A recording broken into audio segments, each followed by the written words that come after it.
So good afternoon. Being from Cambridge English Language Assessment, I will start by talking about English. So 1.8 billion people around the world speak English, with 375 million of them being native speakers. That means 1 in every 4 of us speak English. That is a huge proportion. It is estimated that this will only grow to about 2.5 billion, and that means that English will always really be the common language for international communication and business. So as you can see, even the Harvard Business Review says that if you want to thrive, survive in a global economy, then you do need to overcome that language barrier, and in these instances, English will almost always be the common ground. So Cambridge English partnered with QS. QS is the organization that, as you must all know, that does the World University Rankings. So we partnered with them to do a global employer survey, just to understand the outlook of employers, their perceptions, their viewpoints. So we reached out to 5,373 employers across 38 countries and 22 business sectors, and the findings from this survey were quite interesting. So one of the things was how important are English language skills, and 95% of companies in India said that English is important. And why? Well, the benefits when employees have good English is faster progression, increase in salary, more senior roles. These are things that I guess we all kind of knew, but what finding was really quite surprising is the level of English that they wanted. Almost 50% of them required advanced English, with 1/3 requiring intermediate English. I think that's a lot higher than any of us, estimated. So it's very apparent, very obvious that the impact and the implications of language proficiency is definitely felt much later in life. Higher education, employability, career progression, all those things. But in fact, that language learning journey, the language development, needs to start much earlier. So the European survey that was carried out in 2012 shows that the earlier children start learning another language, the higher the level of proficiency they can achieve. So it isn't a concern only at the higher education level or at the workplace level. English is something that we need to start thinking about much earlier on. Cambridge English did a survey again. We had an event called the Cambridge English Thought Leaders Summit last year. It was attended by about 117 heads of school groups and vice chancellors, secretaries of the education department. So we did a survey again with these thought leaders just to understand their viewpoints about English language in relation to employability, challenges that they face, things like that. And one of the questions that we asked them was, where does the primary responsibility of a student's English language development lie? So the options we gave them were school, higher education, and workplace. Surprisingly, it was a very clear winner there. Schools is what they perceived as having the primary responsibility to develop English language skills. So in this way, we can see that literally English language permeates right from the school level, which is where we believe that language development needs to begin, right through to higher education, where the impact of that proficiency is felt. So I thought we could now look at a little bit about how language is learned. How is learning English similar to any of these activities which you can see? Anyone? Let's take a guess. Yes, it's a skill, absolutely. So if you wanted to learn swimming, and I talked you through it, that you take your right hand, move it in a circular motion, then take your left hand, move it in a circular motion, Kick your legs really fast at the same time, and I repeat this to you, explain it to you, ensure that you understand it, and then throw you into the water. How would you do? A dog paddle at best, yes. So you won't be able to do it. Why? Why wouldn't you be able to? I've explained to you how to do it. You haven't practiced. So English language, like any of these skills, is really no different. You need that practice. Think about how you learnt your mother tongue. Were you made to sit in a place, taught nouns, prepositions, verbs, adjectives, any of that? No, it was simply by immersion. You heard it all around you, you listened, and then as you listened, you accumulated that knowledge. Then you came out, you tried to reproduce what you heard, maybe a couple of words, and then some phrases, and then sentences. Right? So what was the first skill that you actually used in learning your mother tongue? Listening. What is the first skill?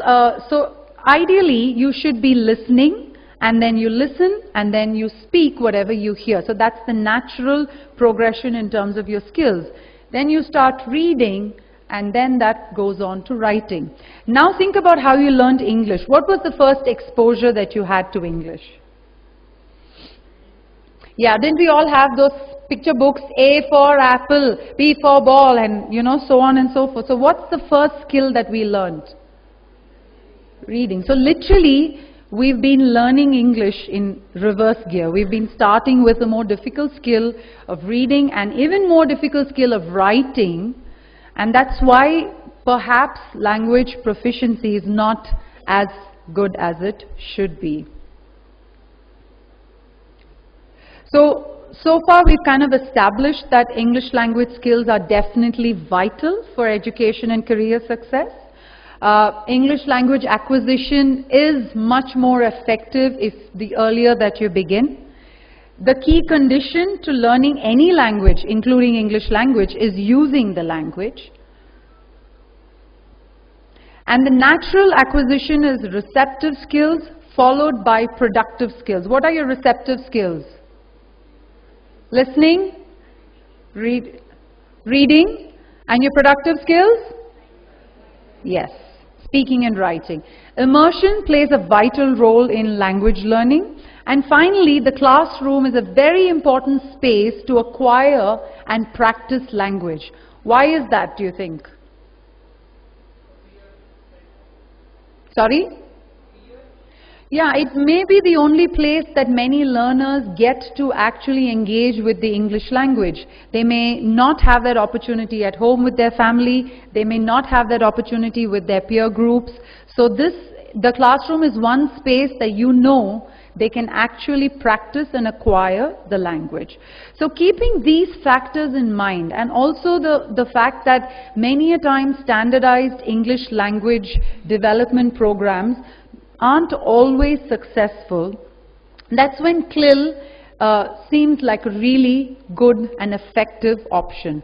So CLIL is content and language integrated learning, where subject or parts of the subject are taught, but there is also some focus on English language.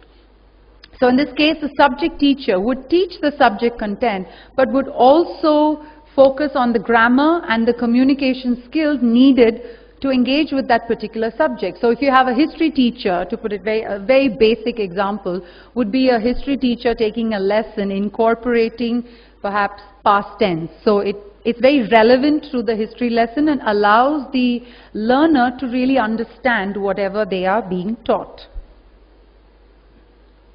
So the CLIL model, the other thing that it really helps is in some of the challenges that teachers and institutions face with regards to English language development. Referring to this same survey that I told you about, which we did at the Cambridge English Summit, one of the other questions that we asked these thought leaders is, what is the biggest challenge in your organization for English language development programs with respect to teachers? And one of the things that was very clearly apparent is that teachers had a lot of pressure to focus on finishing the curriculum. they're not leaving much time to really focus on English language programs and things like that. The other challenge is with respect to learners. Here again, learners, they were not really motivated, neither did they understand the need to develop their language skills. CLIL as a concept deals with both these challenges because the teacher is teaching the subject and language learning is integrated into the subject learning. For the learner, they're anyway motivated towards their subjects because they see that as the key to their further success. So language learning is again incorporated into this.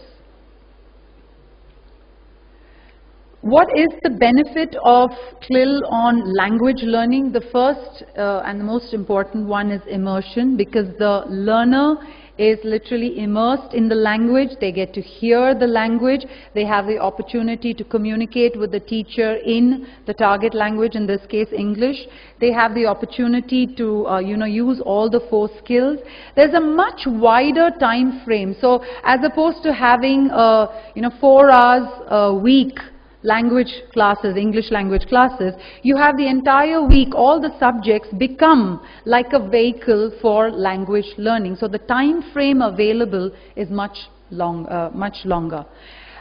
There is also a very important factor of learning in context. Rather than, just to give you an example, having a series of fill-in-the-blank grammar exercises of unconnected sentences, you can have a passage as part of a social studies lesson or a history lesson, and it makes a lot more sense for a learner to learn it within context. It's much easier for them to relate to the grammar or vocabulary or whatever they're being taught.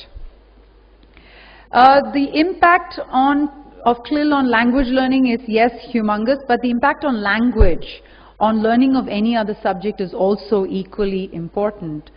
So just to give you some examples of scenarios where language proficiency really hinders understanding. It could be the understanding of the subject content, or it could also be the learner's ability to communicate their understanding of what they have learned. So this is an example from a history classroom. This is a statement that was made. Can you all read it? Is it visible? Okay, so the second one is from a biology classroom. So control of infectious disease is very important in case an academic breaks. Okay, so you've got one word entirely changing the meaning of what they want to communicate. Telegrams were helpful for sharing short massages. So that's from a social studies lesson. We've got one from business studies. Many ingredients make Burger King great, but the secret ingredient is their people. I really don't want to taste those burgers that have that particular ingredient in them. And the last one is from a marketing classroom where they were writing instruction manuals. So automatic washing machines.